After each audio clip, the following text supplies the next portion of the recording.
So hi everyone, my name is Salma and today I'll be showing you how to make an origami bookmark. And as you can see, this is in the shape of a samurai helmet. This is a go-to for me. It's really cute, simple, and easy to make, and can be used by placing it at the corner of a page of any book, like so. So let's begin. The materials you're gonna need are firstly, a choice of paper. Here I have 3 examples: brown paper, white A4 printer paper, and good old construction paper on top. Next we have our trusty pencil and ruler, and we can't forget our scissors. And as an added option, I would recommend clear tape and glue just to get the job done. So the first step is to measure and cut out a square from your preferred piece of paper. Here I have a square of A4 paper which measures 12 centimeters by 12 centimeters. To start off, we're going to make a diagonal fold by taking the bottom corner here and trying to align it as best as possible to the top corner, like so.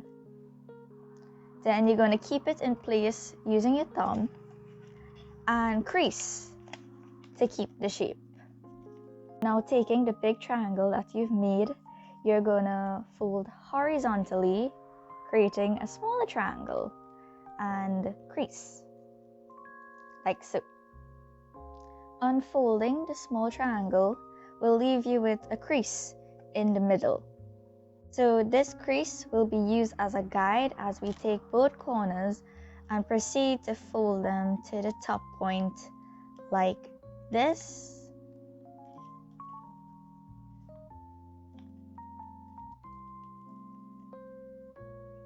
Ensuring that both corners don't overlap and they are parallel to each other like so.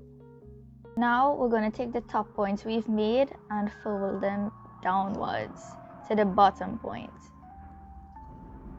like so. And then we're going to flip this around, and this will be the top of our helmet.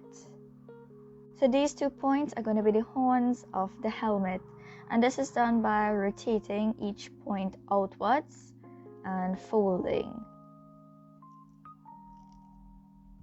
So we're left with 2 sheets of paper at the bottom here. Now taking the top piece, we're gonna align it to the middle of the triangle here and crease. Now taking the bottom here, or the crease you just made, we're gonna roll it up and crease as best as we could, and this creates a rim for our helmet. Final step incorporates taking the back sheet and folding it forward, since this fold will now allow you to push or tuck the back sheet into the pocket you've made. Ensure that you've rolled your back sheet all the way inside the pocket of your model, and by doing so, you've completed your Origami Samurai helmet. And here's our finished product, our bookmark. I think it turned out pretty well. I do hope you guys can give this a try and have fun when making it. Play around with the sizes. You can make the bookmark I've shown here, or a larger model that you could wear on your head. So thank you so much for watching, and I hope you'll have a good day.